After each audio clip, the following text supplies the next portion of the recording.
앉아 있는 이곳 광화문 광장은 사실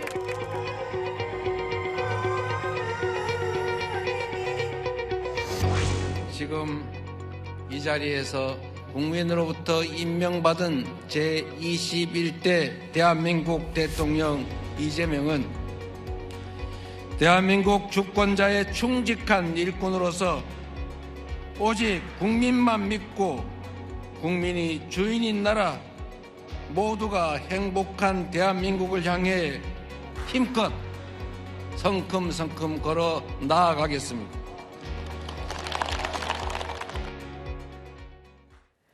오늘 토요 랭킹쇼 4분과 출발합니다. 최진봉 성공회대 교수, 정광재 국민의힘 대변인, 성치훈 민주당 정책위 부의장, 박민영 국민의힘 대변인과 함께합니다. 어서 오십시오.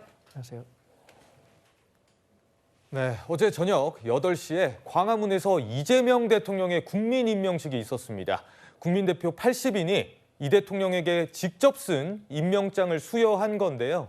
이 대통령이 맨 이 하얀 넥타이가 눈길을 끌었습니다. 자, 대통령실에서는 저 하얀 넥타이의 의미를 두고 백지처럼 모든 것을 포용하며 새로이 시작하겠다는 의미의 표상이다. 그러니까 한마디로 포용의 뜻이다라고 밝혔는데 정광재 대변인님. 예. 근데 영상에서도 보셨지만 전직 대통령 중에서는 문재인 전 대통령 참석하셨고요. 그다음에 권양숙 여사 참석을 했는데 국민의힘과 개혁신당은 또 불참을 했단 말이에요. 네. 어떻게 보셨습니까? 저는 어제 있었던 국민 임명식이 과연 8.15 광복절 행사에 필요한 행사였는가, 이 원천적인 질문을 할 수밖에 없습니다. 6월 3일에 있었던 대통령 선거에서 당선된 이후에 6월 4일 국민 취임 선서식을 했죠. 지금 대한민국 5,200만 명 국민 중에 이재명 대통령이 대통령으로 집권하고 있다는 사실 모르는 사람 있을까요?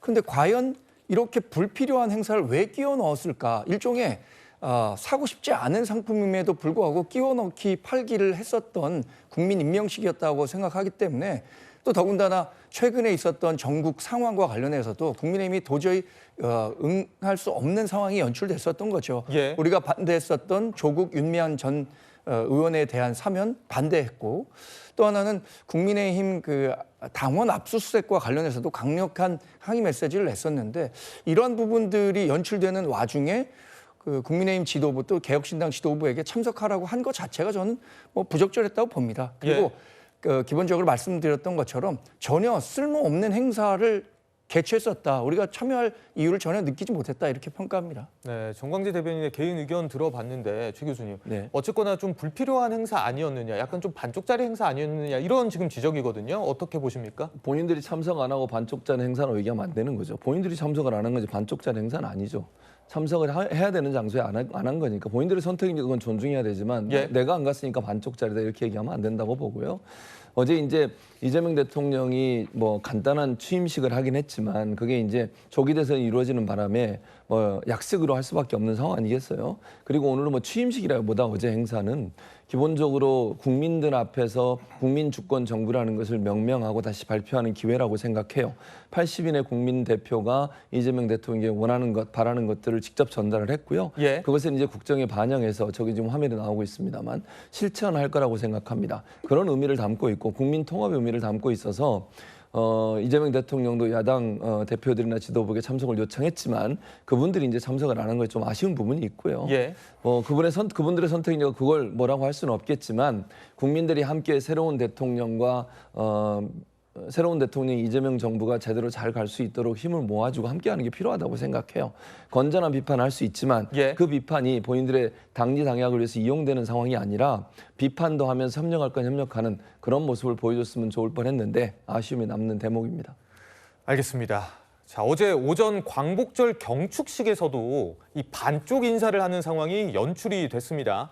정청래 민주당 대표 취임 이후 여야 대표가 처음으로 만나는 날이었는데 나란히 앉았지만 눈도 안 마주쳤습니다. 아까 뭐 기자들이 무슨 말을 했느냐고 자꾸 궁금해한다 그래서 제가 그냥 이 자리에서 그냥 얘기하겠습니다. 대통령이 오늘 저녁 행사에도 좀 오시죠라고 얘기를 합디다. 그래서 제가 그냥 조용히 얘기했습니다. 우리는 가지 않겠습니다. 그런 말도 안 된 그런 자리에 가는 것보다 이 자리에 계신 우리 원외 위원장님들을 만나는 이 자리가 훨씬 소중하다고 저는 생각합니다. 정청래 더불어민주당 당대표가 내 옆에 앉았더라고요. 쳐다보지도 않더라고요.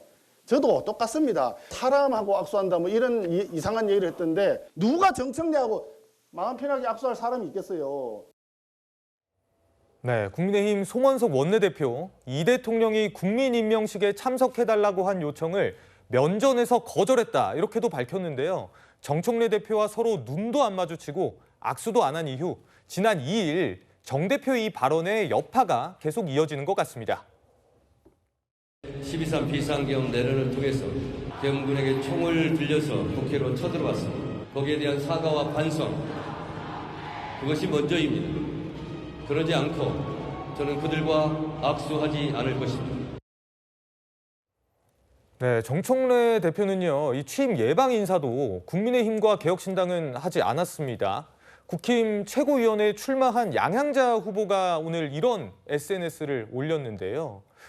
자, 여당의 당대표까지 오르신 분이 정부 행사에서 상대당 대표나 무시하고 계시다니 그릇 좀 키우시라라고 좀 직격을 한 겁니다. 박민영 대변인님. 네. 근데 사실 저도 이제 이런 국가 행사 자리 취재도 많이 해보고 봤지만 사실 여야 대표가 악수도 하지 않고 눈도 마주치지 않는 건 상당히 이례적인 일인 것 같거든요. 어떻게 보십니까? 오죽하면 민주당의 고문들도 과유불급이다라고 여당 대표를 비판을 했겠습니까? 또한 지금 모든 전국의 주도권이 누구에게 있습니까? 정부 여당에게 있습니다.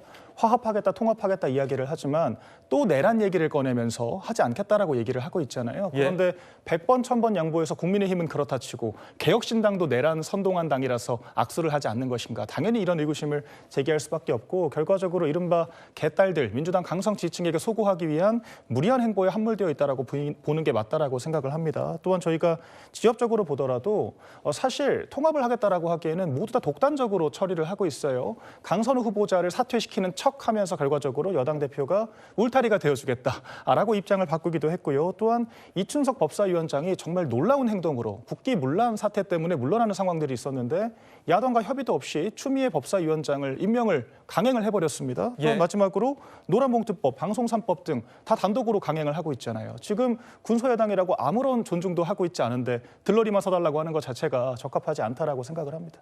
네.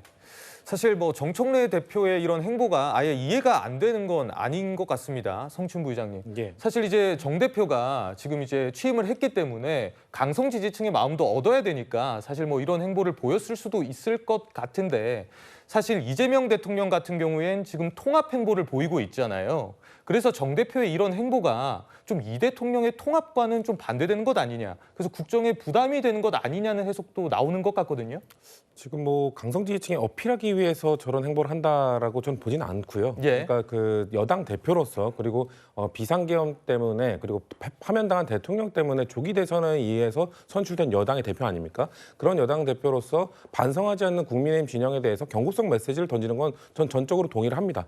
만약에 국민의힘 전당대회가 정말 그 혁신파라고 불리우는 뭔가 비상계엄에 반대하고 탄핵에 찬성했던 분들이 뭔가 당선될 것 같은 분위기가 연출됐다면 저는 정청래 당대표가 저런 말을 하지 않았을 거라고 생각합니다. 그럼에도 불구하고 전환기 씨가 등장하고 뭔가 탄핵을 반대했던 사람들, 비상계엄을 옹호했던 사람들이 다시 당권을 절 수 있는 상황이 왔기 때문에 그런 경고성 메시지를 던진 것이거든요. 근데 다만 저는 아쉬운 부분은 그럼에도 불구하고 아직 전당대회가 진행 중이잖아요. 송원석 원내대표가 지금 비대위원장 역할을 겸임하면서 지금 하고 있는 상황이기 때문에 송원석 원내대표는 그래도 공식적으로 윤석열 전 대통령은 당을 나간 사람이다. 그런 사람의 이름을 꺼내지 말라라고 공식으로 얘기를 했기 때문에 국민들이 느끼시에는 그런 송원석 원내대표와 약수도 하지 않겠다라고 하는 것 자체가 좀 너무 품지 못하는 것 아니냐는 인상을 줄 수 있죠. 그리고 개혁신당을 예방하지 않은 것도 저는 그런 문제로 지적될 수 있다고 보기 때문에 그런 차원에서는 앵커께서 말씀하신 것처럼 지금 통합을 계속해서 메시지를 던지고 있는 이재명 대통령에게 부담이 될 수 있다. 그렇기 때문에 저는 정청래 당대표가 좀 잘 풀었으면 좋겠어요.